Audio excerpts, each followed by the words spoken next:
अगर हम भारत भूमि के सूरवीरों के इतिहास के पन्ने पलटे और उन पन्नों में भीलों का नाम ना आए, ऐसा तो हो ही नहीं सकता। प्यारे साथियों, आज हम इस वीडियो में एक ऐसे सूरवीर के छोटे भाई के बारे में जानने वाले हैं जिस सूरवीर का नाम सुनते ही पूरी मुगल सत्ता थर थर कांपती थी। उस सूरवीर योद्धा का नाम है अरावली का किंग राणा पूंजा भील। साथियों, आप ये तो भली भांति जानते हैं कि राणा पूंजा भील कितने वीर और पराक्रमी थे। उनकी ताकत का अनुमान आप इसी बात से लगा सकते हैं कि जब राणा पूंजा भील की अनुमति नहीं होती थी, तब उनके जंगल में दुश्मन तो क्या, परिंदे भी पर नहीं मार सकते थे। उस समय वो कितने ताकतवर रहे होंगे। ऐसा भी माना जाता है कि जब राणा पूंजा भील 2 कदम आगे लेते थे, जंगल का राजा शेर 10 कदम पीछे लेता था, क्योंकि जिस जंगल में राणा पूंजा भील रहते थे, उस जंगल का राजा वो खुद थे। तभी तो राणा पूंजा भील को जंगलों का राजा कहा जाता है। जिस तरह राणा पूंजा भील ने हल्दी घाटी युद्ध में महाराणा प्रताप का पूरा साथ दिया था, उसी तरह राणा पूंजा भील के बेटे मेघा भील और राणा पूंजा भील के छोटे भाई तारुण भील ने भी हल्दी घाटी युद्ध में राणा पूंजा भील के साथ रहकर महाराणा प्रताप का साथ दिया था और मुगलों को खदेड़ने में अपनी ताकत पूरी झोंक दी थी। तो आज हम इस वीडियो में राणा पूंजा भील के छोटे भाई तारुण भील के बारे में जानने वाले हैं। बस आप वीडियो को अंत तक जरूर देखें। इस कहानी की शुरुआत तब हो जाती है जब महाराणा प्रताप और अकबर के बीच में संधि होने वाली थी, किंतु महाराणा प्रताप ने अकबर की संधि को अस्वीकार कर दिया। हिंदुस्तान की माटी का सम्मान बचाने के लिए अकबर ने धोखे से महाराणा प्रताप की प्रिय पत्नी अजयदेव पवार को मरवा दिया, जिसमें अकबर का साथ महाराणा प्रताप की छोटी मां धीरबाई पटियानी ने दिया।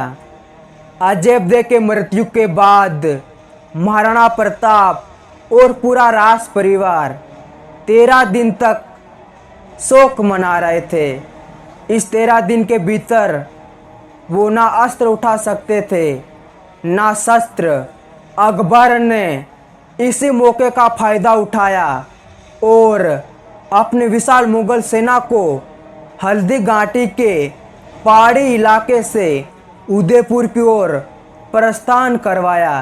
तब इस बात की जानकारी उदयपुर में शोक मना रहे महाराणा प्रताप को अपने गुप्तचर से पता चलती है कि अकबर की विशाल मुगल सेना हल्दी घाटी की ओर बढ़ रही है। तब वहां पर उपस्थित राणा पूंजा भील ने महाराणा प्रताप से कहा, राणा जी, जब तक मैं हूँ, मेरे भील साथी हैं, हम कभी भी मुगलों को हल्दी घाटी तक नहीं पहुंचने देंगे। ये एक भील का वचन है राणा जी आपको। महाराणा प्रताप को वचन देकर राणा पूंजा भील अपने जंगल आए। तब राणा पूंजा भील, उनका बेटा मेघा भील और राणा पूंजा भील का छोटा भाई तारुण भील हल्दी घाटी के पहाड़ी इलाके में मुगलों के सामने उपस्थित हो गए। तब तारुण भील राणा पुंजा भील से कहता है, सरदार, हम हल्दी घाटी में किसके लिए लड़ रहे हैं? ये युद्ध तो केवल मुगलों और राजपूतों के बीच में है। हमारा इस युद्ध से क्या लेना देना? सरदार, हम यूं ही इस युद्ध में हमारे कबीले के लोगों को मरवा देंगे। वैसे भी मुगलों की संख्या हजारों में है और हम केवल मुट्ठी भर। हम कैसे सामना करेंगे इन मुगलों का? सरदार, हमारी भलाई इसी में है कि हम हल्दी घाटी छोड़ दें। तब राणा पुंजा भील ने अपने छोटे भाई तारुण भील से कहा, तारुण, तुम कैसी बातें कर रहे हो भाई? हल्दी घाटी का युद्ध केवल राजपूतों और मुगलों के बीच में ही नहीं, अपितु ये युद्ध मेवाड़ और मुगलों के बीच में है। तारुण, तुम और मैं ये भली भांति जानते हैं कि हम जिस क्षेत्र में रहते हैं, जहाँ हमारे कबीले हैं, वो मेवाड़ में आते हैं और आज हमारे मेवाड़ पर संकट आ खड़ा है। और इस संकट की घड़ी में अगर आज हम मेवाड़ का साथ नहीं देंगे तो नहीं मेवाड़ रहेगा और नहीं हम। जब तक मेवाड़ है, हम भील शांति और अमन के साथ हमारे जंगलों में जीवन व्यतीत करेंगे।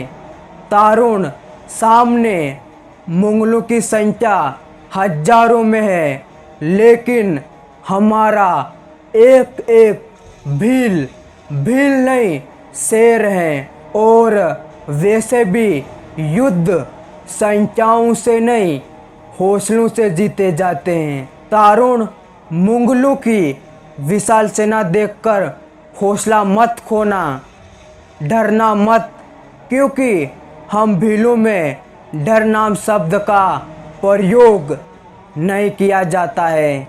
फिर भीलों और मुगलों के मध्य घमासान युद्ध होता है। मुगलों के हजारों की सेना अपनी जान बचाकर भागने लगती है। फिर अकबर का एक सेनापति मुल्तान खान हजारों की संख्या में अपनी मुगल सेना के साथ भीलों पर पुनः आक्रमण करने के लिए आता है। इस बार राणा पुंजा भील अपने सभी भील साथियों के साथ एक ऊंचे पर्वत के मध्य में उपस्थित हो जाते हैं। पर्वत के मध्य में फिर मुगलों और भीलों के बीच में भयानक युद्ध होता है। हजारों मुगल सैनिक भीलों के हाथों मारे जाते हैं। फिर अकबर मुल्तान खान की मदद के लिए नई मुगल सेना भेजता है। इस बार राणा पुंजा भील, उनका बेटा मेघा भील और राणा पुंजा भील का छोटा भाई तारुण भील अपने पूर्वजों के खंडरों में उपस्थित हो जाते हैं और छापामार रणनीति से मुगलों पर आक्रमण करते हैं। हर भील योद्धा मुगल सैनिकों पर चुप चुप कर आक्रमण करते हैं। मुगल सैनिकों को पता ही नहीं चल रहा था कि आखिर इन खंडरों में हो क्या रहा है। ये भील है या शैतान, दिखते क्यों नहीं। कई घंटों तक युद्ध चलता है, परंतु अंत में ऐसी घटना घटित होती है कि राणा पुंजा भील का छोटा भाई तारुण भील मुगलों से युद्ध करते करते घायल हो जाता है और मुगल सैनिक तारुण भील को पकड़ लेते हैं फिर मुगल सेना का एक सेनापति मुल्तान खान तारुण भील से कहता है, जंगली, तुम्हारे बाकी जंगली साथी कहाँ छुपे हैं, हमको वहाँ लेके चलो, अन्यथा हम आपके प्राण ले लेंगे। तारुण भील मुल्तान खान की बात मान लेता है और मुगल सैनिकों को बाकी छुपे हुए भीलू की तरफ ले जाता है। तब राणा पुंजा भील और मेघा भील बड़े संकट में पड़ जाते हैं कि तारुण काका ये क्या करने जा रहे हैं बाबूजी। लेकिन थोड़ा आगे चलने पर तारुण भील अपना मार्ग बदल देते हैं और मुगल सैनिकों को उस जगह लेके जाते हैं जिस जगह भीलों के पूर्वजों ने विचेला धुआं छोड़ने वाली जड़ी बूटी छुपा रखी थी। तब तारुण भील मुगल सैनिकों से कहता है कि मुगलों, क्या सोचा था तुमने? मैं तारुण भील बता दूंगा कि मेरे बाकी भील साथी कहाँ छुपे हैं। शायद तुम मुगलों ने हम भीलों के बारे में एक बात नहीं सुनी होगी। मूर्ख हो तुम लोग। हम भील खुद मर जाते हैं, लेकिन हमारे बाकी साथियों की मृत्यु का कारण हम नहीं बनते। ऐसा कहते हुए तारुण भील धरती पर बैठ जाते हैं और दो पत्थरों से विस्फोट कर देते हैं। विस्फोट से विचेला धुआं निकलता है जिसमें मुगल सैनिकों की मृत्यु होने लगती है और अंत में तारुण भील की भी मृत्यु हो जाती है।